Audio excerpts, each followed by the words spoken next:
That is banking and this is the most awaited chapter. ठीक है, बहुत request आए थे कि सर बैंकिंग की वीडियो बनाइए, बैंकिंग की वीडियो बनाइए, तो लो भैया आ गई वीडियो। ठीक है, तो पहला टॉपिक हमारे पास मीनिंग ऑफ बैंकिंग। तो मीनिंग ऑफ बैंकिंग ये क्या है?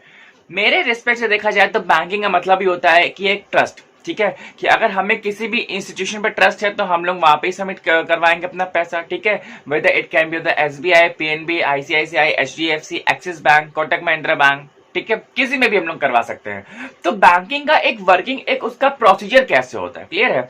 अब हम कह रहे हैं कि भाई साहब मेरे पास पैसा बहुत है। ठीक है, अब हमने क्या किया, पैसा बहुत है, सही में पैसा बहुत है, तो हमने क्या किया, अपना जो पैसा है वो बैंक में जाके सबमिट करवा दिया। ठीक है, मान लीजिए कि that is of the 1 lakh, हमने बैंक में गए और 1 लाख हमने सबमिट करवा दिया। जिससे कि हम ये सोच के कर रहे हैं कि भैया वहां से हमें कुछ इंटरेस्ट मिल जाएगा ईयरली। ठीक है, अब वहां पे बैंक हमको इंटरेस्ट दे रही है 6% का, क्लियर है? अब वो बैंक के पास आ गया, अब बैंक ने क्या किया, वही पैसा किसी जरूरतमंद को एक लोन के रूप में दे दिया, क्लियर है? अब बैंक उससे चार्ज कितना कर रही है, that is going to be the 10%। ठीक है, बैंक हमको दे रही 6%, उससे चार्ज कर रही 10%। तो अगर हम लोग डिफरेंस निकाले तो डिफरेंस कितने का आ रहा है, 4% का। ठीक है, तो वो जो 4% होता है that is the actual and the real income of the bank, clear है? तो आप समझिएगा कि 10% उससे वो ले रही है, ठीक है, इंटरेस्ट, और 6% हमको उसी 1 लाख का दे रही है। ठीक है, 1 लाख अगर उसने लोन लिया है तो उससे 10% चार्ज कर रही है और हमको वो 6% लोन के रूप में दे रही है, सॉरी इंटरेस्ट रूप में दे रही, क्लियर है? तो जो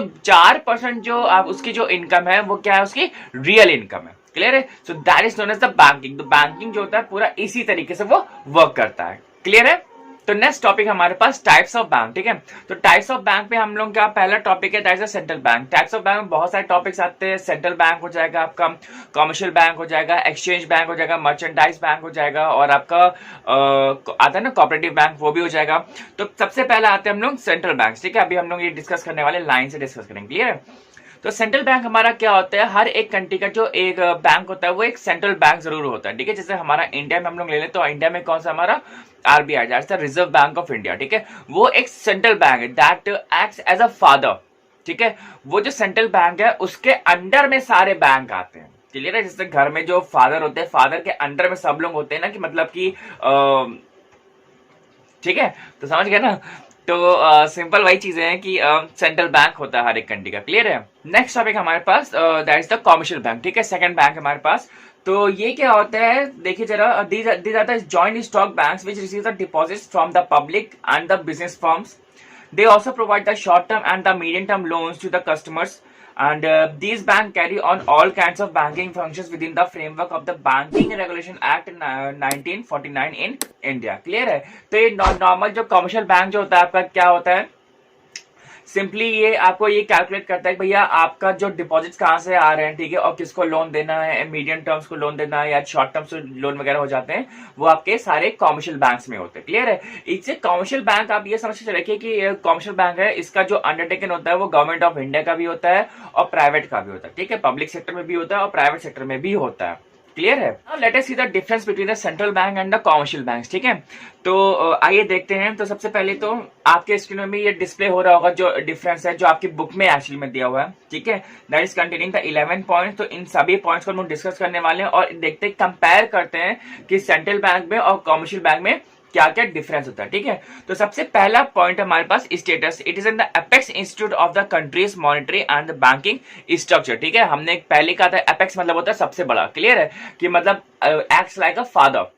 ठीक है, कमर्शियल में क्या, it is one of the organ of the money market. ठीक है, कमर्शियल बैंक से वन ऑफ द ऑर्गन, ठीक है, वो सेंट्रल बैंक से छोटा होता है, क्लियर है? सेकंड पॉइंट हमारे पास ownership, it is owned by the government and it is owned by the shareholders. ठीक है, तो ये तो हमारा सेंट्रल बैंक पूरा गवर्नमेंट का ही अधीन होता है, ठीक है, लेकिन ये जो होता है ये आपके शेयर होल्डर्स मतलब इसको ओन करते हैं। ठीक है, या पब्लिक सेक्टर में भी होता है, 12 हम बोल रहे हैं, ठीक है, पब्लिक सेक्टर में भी होते हैं और प्राइवेट सेक्टर में भी होते हैं। ठीक है, तो नॉर्मल आप लोगों ने देखा होगा जो हर एक जो बैंक वगैरह होते हैं, एसबीआई हो गया आपका, पीएनबी वगैरह हो गया, तो ये अपने म्यूचुअल फंड भी रेज करते हैं। ठीक है, कोटक हो गया, एचडीएफसी हो गया, आईसीआईसी हो गया। ठीक है, तो लिटरली जो ये जो बैंक होता है ये आप कहां पे होते हैं, ये शेयर मार्केट में भी इनके लिस्ट होते हैं, क्लियर है? नेक्स्ट है आपका objective, it is a non profit institution. ठीक है, क्योंकि हमारे सेंट्रल बैंक क्या होते हैं, प्रॉफिट नहीं देखते, ये सिर्फ हमेशा सर्विस के लिए होते हैं, क्लियर है? It is a profit making institution. Customers कैसे होते हैं? It is a banker to the government and it is a banker to the general public. Clear है? Issue of the notes, it has a monopoly of note issues, it can not issue notes but only cheques. ठीक है, यहाँ पे ये point ध्यान रखिए कि जो इश्यू ऑफ नोट्स, अगर आप लोग डिफरेंस अगर पेपर में आता है तो इश्यूइंग ऑफ नोट्स का जरूर से जरूर पॉइंट लिखेगा, इसीलिए हमने इसको मार्क भी किया हुआ है। It has a monopoly of the issuing of the notes. ठीक है, हमेशा नोट के ऊपर देखिए आरबीआई लिखा होता है, रिजर्व बैंक ऑफ इंडिया। कभी नोट के ऊपर ये नहीं लिखा होता कि पंजाब नेशनल बैंक या स्टेट बैंक ऑफ इंडिया। ठीक है, हमेशा किसी भी बैंक में आप चाहिए तो नोट अगर आपको वो देगा तो उसमें हमेशा लिखा होता है Reserve Bank of India. Clear है? नेक्स्ट है आपका credit control. It controls credit according to the country's needs and it creates credit to meet the need of business. ठीक है, it creates the need, it create credit, जो commercial bank होता है। यहाँ पे क्या था, number every country has only one central bank and there are several commercial banks in a country as I told you earlier. Foreign exchange क्या है? It is the custodian of the countries foreign currency reserves, it is a dealer in foreign currencies. ठीक है, custodian है, central bank के पास foreign currency reserves होती है, लेकिन यहाँ पे क्या है, ये उसको डील करता है। ठीक है, परचेज करता है, उसको सेल करता है। तो नेक्स्ट पॉइंट हमारे पास bankers bank. It is a bankers bank and it keeps their cash reserves, grants financial accommodation and clear their balances. ठीक है, एंड इसमें है कि it receives deposit from and grants loan to the public. ठीक है, तो यहाँ पे सिंपली क्या होता है, दैट क्लियर्स देयर बैलेंसेस। बहुत बार आपने सुना होगा जो अभी जो हाल में जो बैंक जो बहुत मर्ज हो गए, दो दो तीन तीन बैंक मर्ज हो गए एक में। ठीक है, तो सिंपली हुआ क्या है, इनका सिर्फ एक ही काम किया गया, इनकी जो बुक्स है वो ठीक की गई थी। ठीक है, बुक्स ठीक करने के अलावा और कुछ भी नहीं हुआ है। There is a lot of unemployment in the banking sector also. ठीक है, इतनी ज्यादा अनएम्प्लॉयमेंट क्रिएट हो गई, कुछ कहने को नहीं। क्लियर? नेक्स्ट आता है आपका role. It helps in setting up the financial institutions to strength money and capital market in the country. यहाँ पे क्या है, it helps industries and commerce by providing finance and other services. Okay, simple है। इसमें आएगा designation of the chief executive. Its chief is called the governor and इस chief is called the chairman. ठीक है, वो हमारा गवर्नर तो जो सेंट्रल बैंक का होता है, और इसमें हमारा क्या होता है, वो चेयरमैन होता है। क्लियर है? नेक्स्ट बैंक है हमारे पास, that is the industrial bank. This bank provide finance to the industrial concern for the medium term and the long term periods. They also purchase and underwrite shares and debentures of the industrial enterprises. ठीक है, तो जो long term और जो medium term के जो loan होते हैं, ये इनको देता है। नॉर्मल बात है, इंडस्ट्रियल बैंक जैसे आपका आ जाएगा आईडीबीआई। ठीक है, आईडीबीआई आपका क्या है, वो आपका इंडस्ट्रियल बैंक है, industrial development bank of India. एक बात आप हमेशा ध्यान रखिएगा, जो बैंक्स है, अगर आप बैंक जो टाइप्स ऑफ बैंक लिख रहे हैं तो प्लीज उसमें बैंक का नाम जरूर लिखिएगा। ठीक है, that is the most important. बहुत सारे बैंक है, अब उसको क्या मालूम कि आपको ये सही में मालूम भी है कि नहीं मालूम, तो अगर आप नीचे एग्जाम्पल लिख देंगे, जैसे इंडस्ट्रियल में क्या आ जाएगा, आईडीबीआई आ जाएगा। ठीक है, तो that is the best for you. Clear है? They do also purchase and sell the shares. Clear, जो बैंक से जो होते हैं वो शेयर्स वगैरह भी ये परचेज करते हैं और सेल वगैरह करते हैं। आईसीआईसीआई भी आएगा आपका इसमें। क्लियर है? इस बैंक हमारे पास मर्चेंट्स बैंक। ठीक है, तो these bank perform the merchant banking function such as the underwriting of the securities. They serve as a issue of the houses, underwrites, lead managers, brokers and etcetera. ठीक है, इसका example आपका SBI capital market is an example of the merchants bank. ठीक है, तो यहाँ पे हम लोग सिक्योरिटीज से डील करते हैं, तो इसीलिए आपका है ना मर्चेंट बैंक। क्लियर है? नेक्स्ट आता है आपका एक्सचेंज बैंक। ये क्या होता है कि this bank provide foreign currencies and other related facilities to import and exporters. ठीक है, they buy and sell foreign exchange and specialise in the financing foreign trade. ठीक है, यहाँ पे आपका एक एग्जिम बैंक है, ये आप आपके अंडरग्रेड में पढ़ेंगे, तो एग्जिम बैंक के बारे में, export import bank of the India. ठीक है, which was established in the January 1, 1982। ठीक है, और अब तो बहुत बार जैसे एसबीआई ने भी स्टार्ट कर दिया हुआ है, आपके बैंक ऑफ महाराष्ट्र है, कोटक है, हर एक बैंक ने स्टार्ट कर दिया कि भैया वो जो फॉरेन करेंसी है उनको वो परचेज करते हैं और उसको वो सेल कर देते हैं। ठीक है, तो उसको कहते हैं ना फॉरेक्स वगैरह जो होता है, तो ये लोग अब इन बैंक ने भी स्टार्ट कर दिया हुआ है अंदर खुद के डिपार्टमेंट में। नेक्स्ट बैंक है आपके पास एग्रीकल्चर बैंक।